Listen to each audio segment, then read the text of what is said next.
자, 오늘은 그러면 16페이지에 있는 마찰력부터 할게요. 한번 봐주시고요. 지난주는 여러 가지 힘 중에서 중력하고 탄성력에 대해서 한번 알아봤었고요. 중력은 지구 중심 방향으로 지구가 어떤 물체를 잡아당기는 힘이고 생각할 수 있고요. 방향은 지구 중심 방향이다. 지표면에 대해서 아래 방향이다라고 생각할 수 있고요.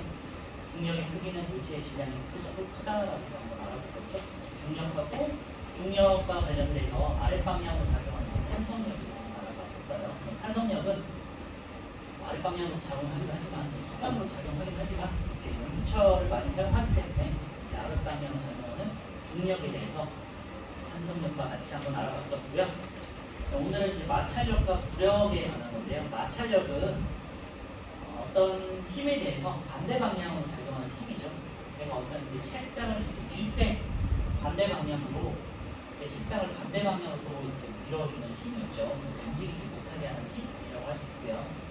기본적으로 마찰력은 보통 고체 상태에서 많이 존재한다고 생각할 수 있고, 밑에 있는 부력은 액체와 기체 상태에서 물체가 움직이는 것에 대해서 방해하는 힘이라고 할 수 있거든요. 그래서 마찰력하고 부력이 어쨌건 주어진 힘에 대해서 반대 방향으로 작용하기 때문에 같이 묶여서 배우게 돼요. 마찰력부터 한번 보시면요. 마찰력은 두 물체의 접촉면에서 물체의 운동을 방해한다 되는데요. 방해에다가 이제 비추는 것이 될 것 같고, 어쨌건 작용하는 힘에 대해서 반대되는 방향이다라는 거고요.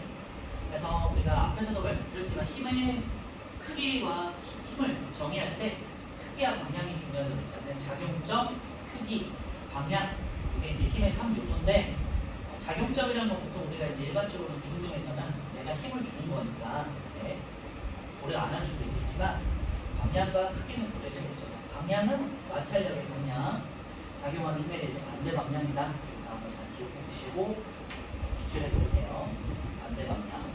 크기는요, 내가 주어진 힘만큼 마찰력도 받는 거예요. 그래서 마찰력은 물체의 무게와 접촉면의 거치기에 영향을 받는다 되는데요. 내가 준 힘에 대해서 반대 방향으로 작용하는 거고요.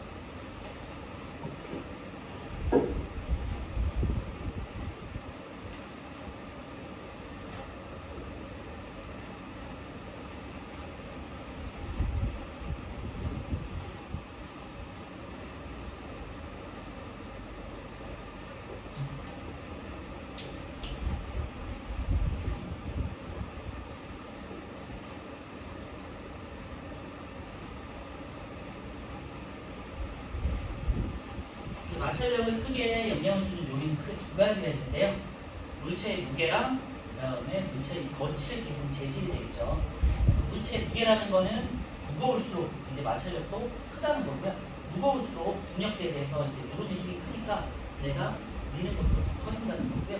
물체의 거칠기는 매끄러운 것보다는 거친 게 더 마찰력이 커진다는 거죠. 예를 들면은 유리하고 나무를 비겼을 때, 아니 얼음이나 나무를 비겼을 때, 얼음에서 내가 뭔가 물체를 밀 때보다는 나무판에서 물체를 밀 때가 마찰력이 커지겠죠. 그래서 재질 혹은 재료와 관련된 거고요. 우리 거칠기라는 용어로 표현을 해요. 그래서 무게가 클수록, 그다음에 거칠기가 클수록 마찰력이 커진다는 생각할 수 있어요. 첫 번째, 이제 물체의 무게가 다를 때인데요. 가는 나무도막이 1개고 나무도막은 2개예요. 당연히 뭐 직관적으로 생각할 수 있지만 1개보다 2개가 더 무겁고, 더 무거운 게 밀기가 힘들겠죠. 그래서 나무도막의 무게는 가보다 나가 크고, 나무도막이 움직이는 순간 힘 센서에 각도 있는데요. 이제 힘을 측정하기 위해서 어떤 나무도막에다가 측정하는 기구를 달고 잡아당긴 거죠. 힘을 측정하는 거고요. 그래서 나무도막이 2개일 때가 더 마찰력이 크게 측정이 되었다는 거죠. 그래서 마찰력의 크기는 가보다 나가 크고요. 화살표 옆에다가 유출하시면 될 것 같은데, 물체의 무게가 무거울수록 마찰력이 크기가 크다. 그래서 무게는 비례한다라는 거 기억해 주시고요. 두 번째, 접촉면의 거칠기인데요. 가는 나무도막을 아크릴판, 플라스틱 판 같은 데다가 이제 잡아당기는 거고요. 두 번째는 사포 아시죠? 사포 뭔가 나무 같은 거 거칠기 있을 때 갉아내는 거, 닦아내는 거라고 할 수 있잖아요. 그리고 사포에다가 나무 도막을 두고 이렇게 잡아당기는 거예요. 그래서 가와 나 모두 나무 도막 한 개인데 나무 도막의 무게는 같죠? 거칠기가 아크릴판 같은 매끄러운 판이냐 사포 같은 거친 판이냐 이 차이고요. 사포가 아무래도 거칠다 보니까 잡아당기기가 더 힘들겠죠. 그래서 접촉면의 거칠기가 사포가 더 크고 마찰력도 사포에 있는 쪽이 더 크다는 거죠. 그래서 접촉면이 거칠수록 마찰력이 크다 거기다 이제 줄여주시면 될 것 같고요. 우리는 이제 마찰력을 고려할 때 그래서 물체의 무게와 거칠기만 고려하는 거고요. 옆에 보시면 이제 면적이 나와 있거든요. 근데 면적은 고려할 필요가 없다는 거예요. 그래서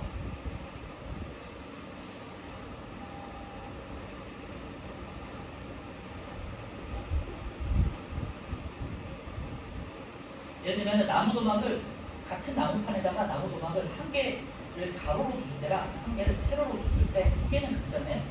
그런데 닿는 면적은 가로가 아무래도 더 많이 닿잖아요. 그리고 일반적으로 우리가 생각할 때 더 많이 닿으니까 잡아당길 때 더 많은 힘이 필요하지 않을까라고 생각할 수 있는데요. 힘 센서로 측정을 해보면은 가로로 두거나 세로로 두거나 마찰력이 크면 동일하다고 해요. 그래서 접촉면의 넓이는 상관이 없다라고 기억해 주세요. 접촉면의 넓이.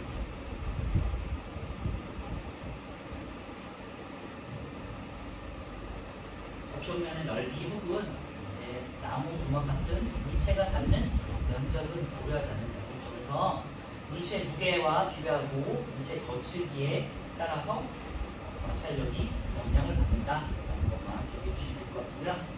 방향은 아까 전에도 말씀드렸지만 반대 방향이다. 그 정도만 고려해 주시면 돼요. 오른쪽에 우리 7, 8번 한번 풀어보실게요.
무게가 100N인 물체를 20N의 힘으로 끌어당겼다 했고요. 이때 물체에 작용한 마찰력의 방향인데요. 오른쪽으로 잡아당겼으니까 물체가 받는 마찰력은 반대 방향인 A가 되겠죠. 그래서 A 보시면 되고요. 이때 물체에 작용하는 마찰력의 크기가 있는데요. 잡아당긴 만큼이에요. 그래서 20N만큼으로 반대 방향으로 작용한다.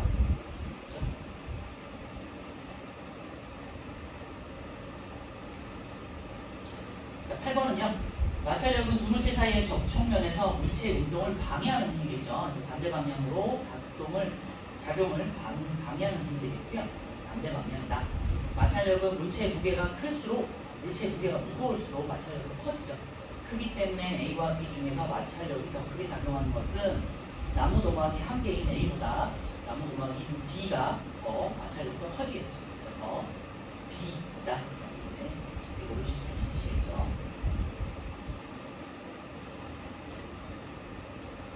7번에서 아까 전에 이제 풀 때 무게가 100N이고 잡아당기는 힘이 20N인데요. 마찰력의 크기는 무게에는 비례하는 것이긴 한데 크기는 힘 센서에 측정된 20N으로 이제 하시는 거 잘 참고해 주시고요.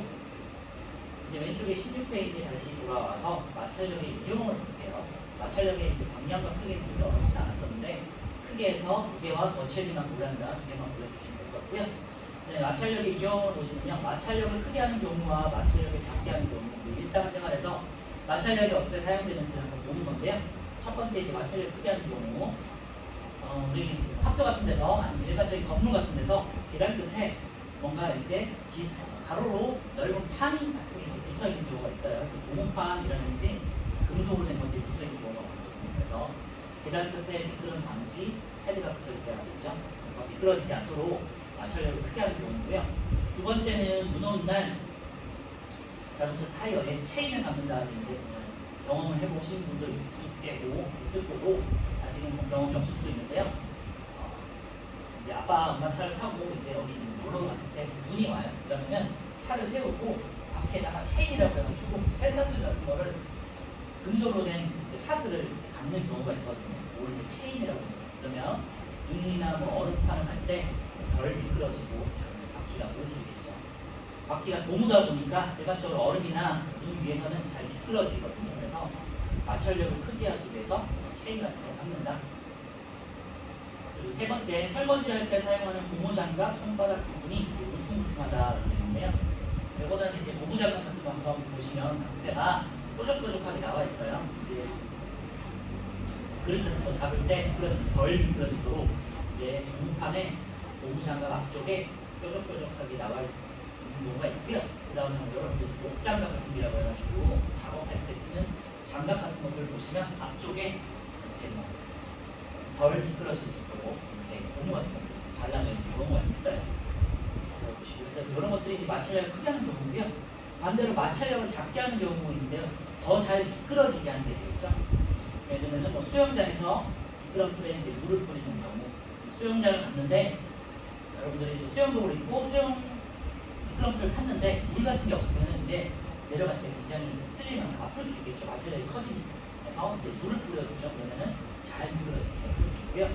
그리고 창문 같은 거 열고 닫을 때 잘 보시면은 이제 작은 바퀴 같은 게 달려 있는 경우가 있거든요. 그런 경우는 바퀴를 사용하거나 아니면 기름칠을 해가지고 문을 좀 더 수월하게 열고 닫을 수 있도록 하는 경우가 있고요.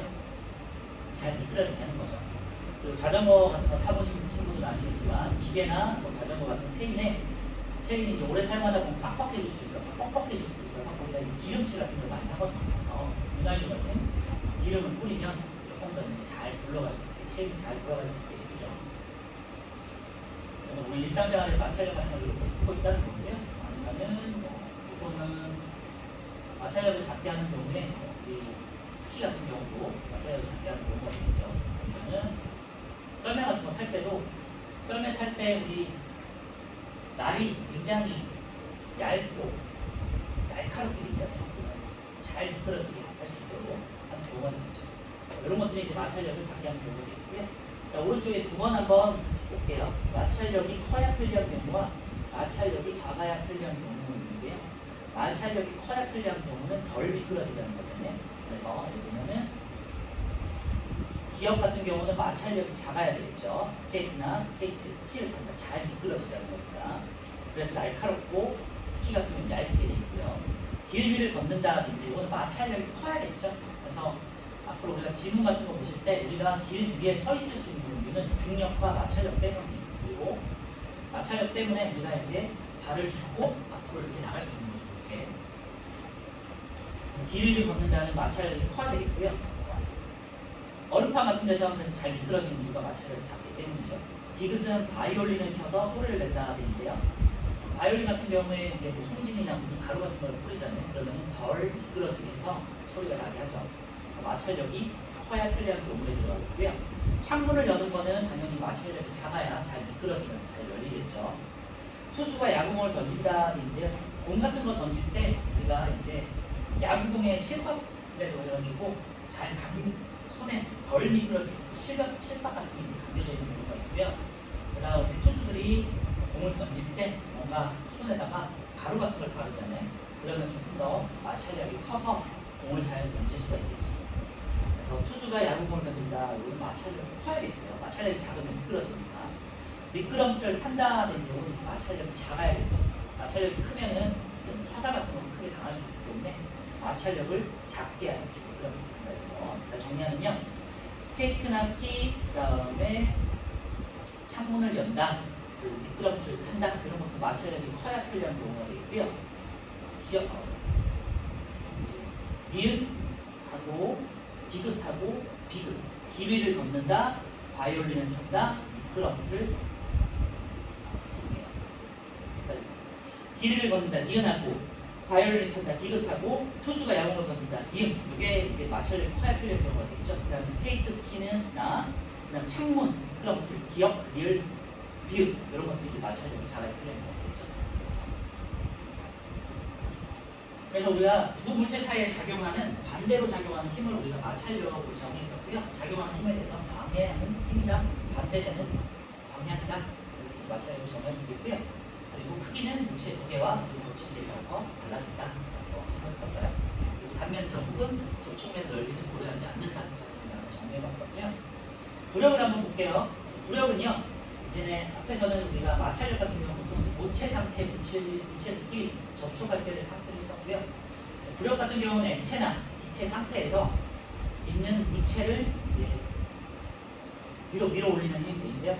왜냐하면 액체나 기체 중에 물체를 딱 두면은 보통은 아랫방향으로, 중력방향으로 아랫방향으로 작용하기 때문에 중력에 대해서 아랫방향으로 떨어지려다 보니까 요거에 대해서 반대쪽으로 밀어 올리는 힘이 부력이에요. 그래서 액체나 기체에서 물체가 딱 놓여있을 때 아래로 내려가겠죠. 그때 위로 밀어 올리는 힘, 부력이라고 정의하고요. 그러니까 방향은 중력에 대해서 반대 방향이 되겠죠. 그래서 줄여 넣으세요. 중력과 반대 방향이고, 굳이 따지자면은 이제 위쪽 방향이 나야 되겠죠. 중력이 아래 방향으로 작용하니까 어쨌건 반대 방향으로 작용한다. 이것도 마찬가지로 줄여 놓으시면 될 것 같고요. 크기는 물체가 물에 잠기기 전에 무게 차이가 같다는 얘기인데, 이거 한번 줄여 놓으시고요. 중력에 대해서 아래 방향으로 작용하는데, 그래서 중력은 보통 이제 무게의 크기, 무게가 중력의 크기로 측정을 하잖아요.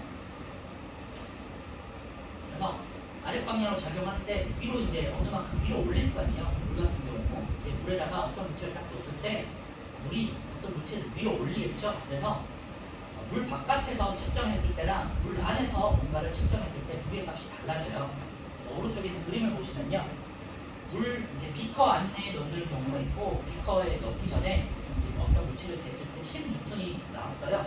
이 물체를 물에다가 물이 가득 든 비커에다가 이렇게 담궈요. 담궜더니 8뉴턴이 나왔어요.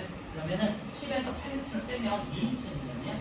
이 2뉴턴이 물체를 밀어 올리고 있는 힘이에요. 이게 이제 부력이라고 할 수 있고요. 그래서 부력이라는 거는 액체나 기체가 어떤 물체를 밀어 올리는 힘이기 때문에 무게, 밖에서 측정한 무게와 다를 수 있다. 공기 중에서 측정한 무게와 다를 수 있다는 걸 기억해 주시고요.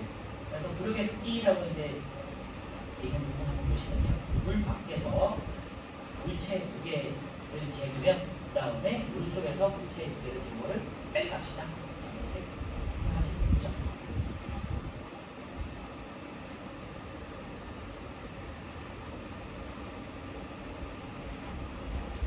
자, 밑에 이제 한번 보시면요, 모양이 같은 서로 다른 세 물체에 작용하는 부력 돼 있는데요. 가, 나, 다가 있고요. 모양이 같아요. 그리고 가는 이제 반 정도 잠겨 있고요. 나 같은 경우, 나와 다는 완전히 잠겨 있어요. 그래서 물에 잠긴 부분의 부피를 보시면 가는 이제 절반 정도니까 나와 다보다는 작겠죠. 이때 부력의 크기가 중요한데, 부력의 크기는 부피만큼이에요. 그래서 물에 잠긴 부피만큼이기 때문에 가는 절반만큼의 부력을 받는 거고요. 나와 다 같은 경우는 이제 전부 다 잠겨 있잖아요. 그래서 나와 다는 잠겨 있는 깊이는 다르지만 물체가 잠겨 있는 부피는 같기 때문에 부력이 같다라고 정의를 해요. 그래서 물체에 작용하는 부력의 크기는 잠긴 부분만큼이다. 라고 기억해 주시면 될 것 같아요. 그래서 두 번째 화살표 보시면 여기다 노출하세요. 물에 잠긴 물체의 부피가 클수록 부피가 클수록 부력의 크기도 크다. 그래서 잠긴 만큼이 커질수록 부력도 커진다, 이렇게 생각하시면 돼요.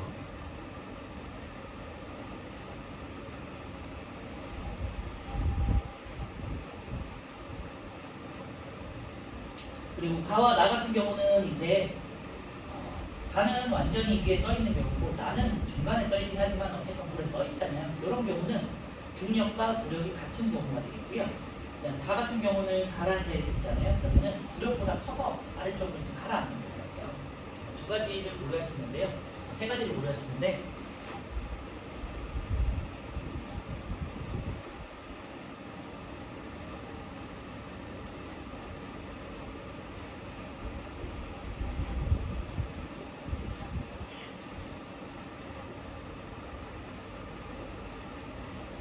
이제 무력과 중력을 고려했을 때 어떤 물에 예를 들면 둥둥둥 떠 있는 경우가 있겠죠. A 같은 경우에는 뭐 플라스틱이라든지 가벼운 종이라든지 아니면은 그런 것들 있죠. 스티로폼 이런 것들은 너무 가벼우니까 물에 완전히 이게 떠 있잖아요. 그런 경우는 이제 이 경우가 되겠죠. 여기 이제 A가 되겠고요. 그래서 스티로폼 같은 것들 이런 것들은 물보다 너무 가볍기 때문에 이제 이런 경우는 이제 물에 떠 있는데 이런 경우를 부력이 중력보다 크다고 해요. 중력이라는 거는 아랫방향을 적용하는 거잖아요. 그리고 부력이라는 거는 물이 이쪽으로 떠받치는 힘이에요. 그러니까 이쪽으로 작용하는 거죠. 그래서 물이 작용하는 힘이 더 큰 경우, 물의 부력이 중력보다 큰 경우는 이렇게 물 위에 둥둥 떠 있는 경우가 되겠고요. 만약에 어떤 물체가 책에 있는 것처럼 절반만 담겨 있을 수도 있고요. 아니면은 이렇게 물 가운데 떠 있는 경우가 있겠죠. 이런 경우는 이제 보통 뭐 고무공 같은 것들 생각할 수 있는데 이런 것들은 부력과 중력이 같아서 어디 뭐 물 가운데 정도에 이제 떠 있는 경우가 있겠죠. 그래서 부력하고 중력하고 부력이 일치할 경우. 그래서 아랫방향 정에는 중력하고 물이 떠받치는 힘이 일치할 경우에는 이렇게 어느 뭐 물에 있는 어느 중간에 절반 정도 잠겨 있을 수도 있고요. 아니면은 어느 물 속에 떠 있는 경우도 있고요. 예를 들면 돌 같은 거는 이렇게 물에 가라앉겠죠. 이런 거는 중력이 부력보다 더 크기 때문에 아예 이제 밑바닥에 가라앉는 경우가 있죠. 이런 경우는 C가 되겠고요. 보통 돌 같은 것들 이제 보통 물보다 굉장히 무겁기 때문에 아래쪽에 작용하게 되죠. 그래서 세 가지로 고려할 수 있는데 부력이 중력보다 크면 둥둥둥 뜨게 되겠고요. 그 다음에 부력과 중력이 같으면은 이제 뭐 어디 가운데 이제 가라앉지도 않고 완전히 떠있지도 않는 그 사운 가운데 있을 수 거고요. 부력보다 중력이 큰 경우는 완전히 이제 물체가 가라앉게 됩니다. 세 가지로 고려할 수 있다 생각해 주시면 될 것 같고요. 그래서 오른쪽에 플러스 강의 3번 보시면요. 부력과 중력이 크게 비교되는데요. 부력과 중력을 비교해서 이거는 이제 공기 중이에요. 부력이 중력보다 큰 경우는 물체가 위로 떠오르겠죠. 오히려 더 이제 점점 떠오를 수 있고요. 그 다음에 부력과 중력이 같을 때는 물체가 위에 이제 떠 있게 되는 거고요. 그리고 부력보다 중력이 큰 경우는 물속에 가라앉겠죠. 그래서 부력과 중력을 고려해서 어느 게 더 크냐에 따라서 뜰 수도 있고 가라앉을 수 있다 생각해 주시면 될 것 같고요. 오른쪽에 10번 한번 풀어볼게요. 10번하고 11번 한번 풀어볼게요. 부력의 크기라는 거는 잠긴 부피만큼이다라는 것만 생각해 주시면 돼요.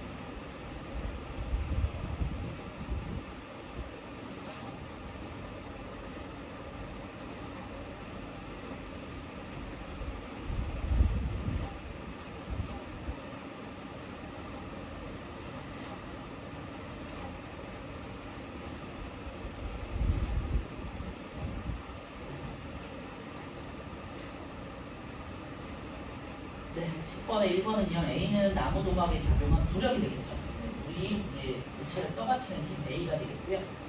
부력의 방향이고 B는 이제 아랫 방향으로 중력에 대해서 가라앉는 거죠. 중력의 방향 혹은 무게의 방향이 되겠죠. 그래서 A는 나무 도막에 작용한 부력의 방향이고요. B는 중력의 방향을 나타낸다. 이 상태에서 A와 B의 크기는 같다가 되겠죠. 11번은요. A와 B와 C와 D가 있는데요. A, B는 가라앉은 부피가 같죠. 그래서 A, B는 부력이 같고요. A와 B는 부력이 같고요. 그 다음에 C가 B보다 조금 덜 잠겨 있잖아요. 그래서 C가 A, B보다는 작고요. 부력이. 그 다음에 D가 가장 잠겨 있는 부피가 작기 때문에 D가 부력이 작다 이렇게 표현할 수 있고 DC, 그 다음에 A와 B는 같다 이렇게 표현할 수 있고요. 부력이라는 거는 물체가 잠긴 만큼이다라는 것을 보여주시고요.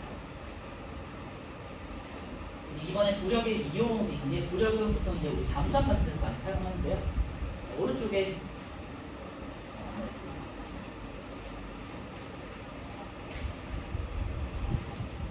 잠수함 같은 경우는요, 잠수함이 이제 가라앉을 때는 부력보다 중력이 크게 하기 위해서 물을 이제 가두잖아요. 물을 쑥 들어오게 해가지고 잠수함 속에 물이 들어오게 하면 무거워지니까 이제 가라앉게 되고요. 그다음 잠수함이 뜰 때는 부력을 크게 하기 위해서 물을 빼요. 그리고 공기를 채워. 그러면은 물을 빼고 공기가 채웠으니까 부력이 커져서 이제 위로 뜨게 되는 거거든요. 그래서 잠수함이 대표적인 부력을 이용하는 경우가 되겠고요. 그리고 액체 속에서 받는 부력과 이제 기체 속에서 받는 부력을 이제 나눠서 한번 생활 속에서 한번 보시면요. 액체 속에서는 보통 이제 물을 생각하시면 되고요. 구명조끼나 구명환, 튜브를 사용하는 물에 뜻이 따라 있는데요.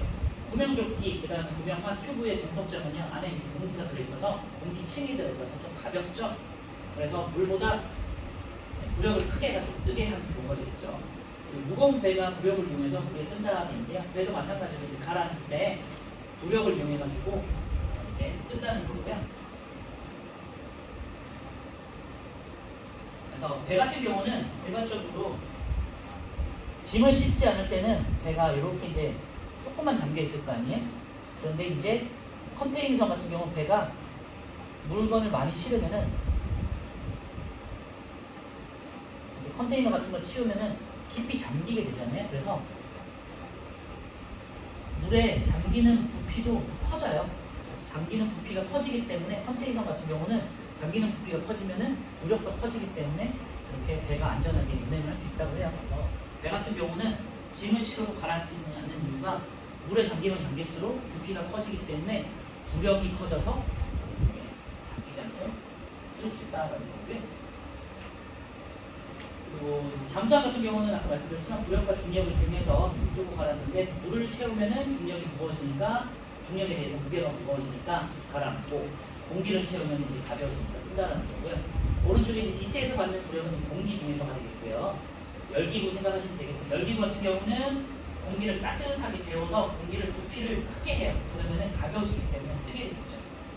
그리고 헬륨을 채운 비행선이 부력을 이용해서 뜬다는 건 풍선이라든지 비행선 같은 데다가 가벼운 기체인 헬륨을 실으면요, 이제 가볍기 때문에 공기보다 가볍기 때문에 이제 뜨게 되겠죠. 풍선이나 풍등의 부력이 작용해서 하늘을 올라간다는 게 풍선 아까 말씀드렸고 헬륨 같은 거 가벼운 공기를 채워가지고 이제 띄우는 거고요. 풍등 같은 경우는 보신 분들은 아직 없겠지만 풍등이라고 해가지고 이제 우리나라의 명절에서 어떤 등에다가 불을 따뜻하게 하면 이제 공기가 가벼워지면서 열기구처럼 이제 둥둥 떠오르는 이제 풍습이 있거든요. 그래서 등 같은 걸 날리는 풍습이 있는데 그런 걸 풍등이라고 해요. 오른쪽에 이제 12번에 부력을 이용한 경우도 있는데요. 이제 뭔가 가볍게 하거나 뭐 이런 거 찾으실 때 이제 고무보트 같은 것들, 그 다음에 농구공은 이제 마찰력을 이용하는 게 되겠고요. 열기구도 이제 부력을 이용하는 게 되겠죠. 그래서 기업하고 디귿, 그 다음 잠수함, 리얼 되겠고요. 자동차 타이어는 이제 마찰력을 이용하는 게 되겠죠. 수욕장, 다이빙 때는 탄성력이 되겠죠. 그래서 기업하고 디귿, 리얼 이렇게 뒤에 실험 뭐 한 2개 정도만 보고 이제 쉬었다 갈게요. 18페이지에 있는 영수철의 탄성력 측정이고요. 탄성력 측정은 이제 영수철을 힘 센서를 가지고 잡아당기는 경우가 되겠죠. 그래서 결과를 보시면요.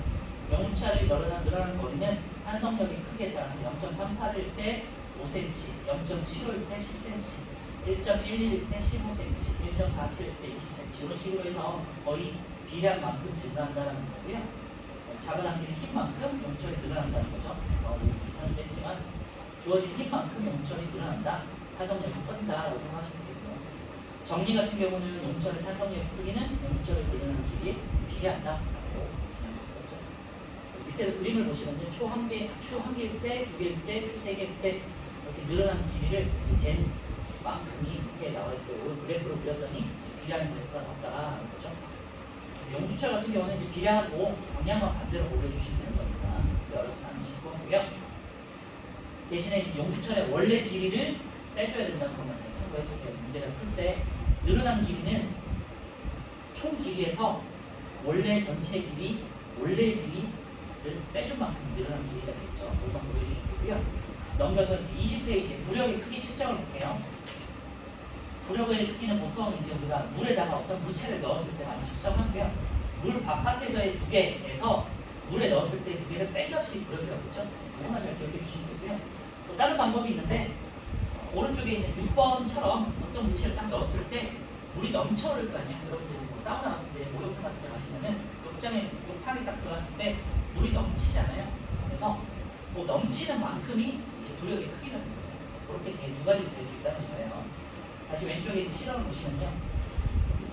다 같은 힘 센서에 추를 이제 두 개를 달았고요.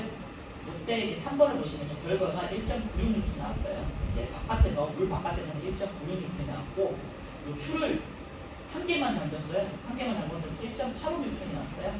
그리고 달에 보시면요. 추를 두 개를 다 잠궜더니 1.73만큼의 힘 센서에 측정이 됐어요. 그래서 추를 한 개 넣었을 때는 부력이 1.996-1.85에서 0.11만큼의 부력이 작용한 거고요. 추가 두 개 잠겼을 때는 1.96-1.73에서 0.23만큼의 부력이 작용했다는 거고, 앞에서도 말씀드렸지만 부력이라는 거는 잠긴 부피만큼 부력이 커진다는 거죠. 그래서 나에 비해서 다가 더 많이 2배로 잠겼기 때문에 부력도 거의 2배 정도 커진다는 거죠. 표 밑에 아래쪽에 화살표 보시면요. 추가 받은 부력의 크기는 물 밖에서 잰 추의 무게에서 물 속에서 잰 추의 무게를 뺀답시다. 거고요. 정리를 보시면요. 물 밖에서 측정한 물체의 무게에서 물 속에 측정한 물체의 무게를 빼면 물체가 받은 부력의 크기를 구할 수 있겠죠. 그래서 물에 잠긴 물체의 부피가 클수록 부력의 크기도 크다고 할 수 있겠죠. 그래서 나보다는 다가 부력이 크구나. 그리고 잠긴 부피의 2배만큼이 딱 부력이 나오는구나 하는 걸 알 수가 있겠죠. 이때 이제 실험도 아까 말씀드렸지만 딱 넘친 물의 무게를 잴 만큼이 부력이라는 거 확인할 수 있고요. 네. 그리고 22페이지에 이거 하나만 더 보고 있을게요. 마찰력의 크기 비교 실험인데요. 지난주도 했던 문제. 평면에서 끌어당기는 실험하고 빗면을 기울이는 실험이 있는데요. 평면에서 끌어당기는 실험 같은 경우는 이제 나무판에서 잡아당길 때와 사포를 잡아당길 때, 그러니까 거칠기에 따라서 이제 측정하게 되겠죠. 나무도막이 한 개일 때 나무판보다는 아무래도 사포일 때가 더 많이 힘이 크게 커지겠죠. 그래서 나무판에서 10N이 측정되는 것들이 사포에서는 15N이 측정됐고 5N만큼 마찰력이 커졌다는 거죠. 거칠기에 영향을 받는다는 거 해냈고요. 빗면을 기울이는 실험을 보시면요. 이번에는 나무판을 이렇게 기울이는 거예요. 그러면은 거친 정도에 따라서 덜 미끄러지겠죠. 그래서 예를 들면 나무판에서 나무도막을 하면요. 한 각도를 측정하고 그 다음에 오른쪽으로 보시면요. 사포에다가 두고 나무도막을 올려둬서 측정을 해요. 그랬더니 그 경사면의 기울기가 사포가 더 크죠. 그러니까 덜 미끄러진다는 소리가 되겠죠.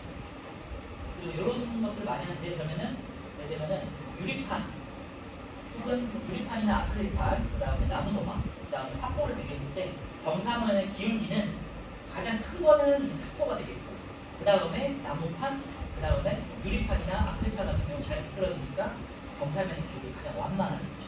그게 이제 뒤에 가면 아마 실험 문제로 나올 거고요.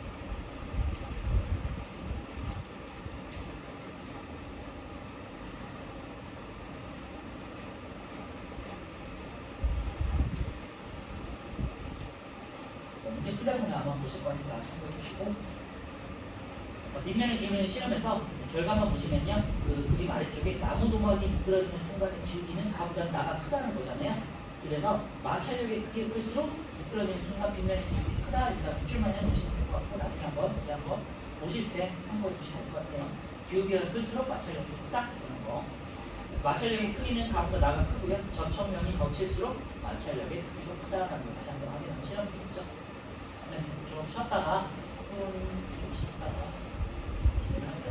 10시 10분까지 쉬고요.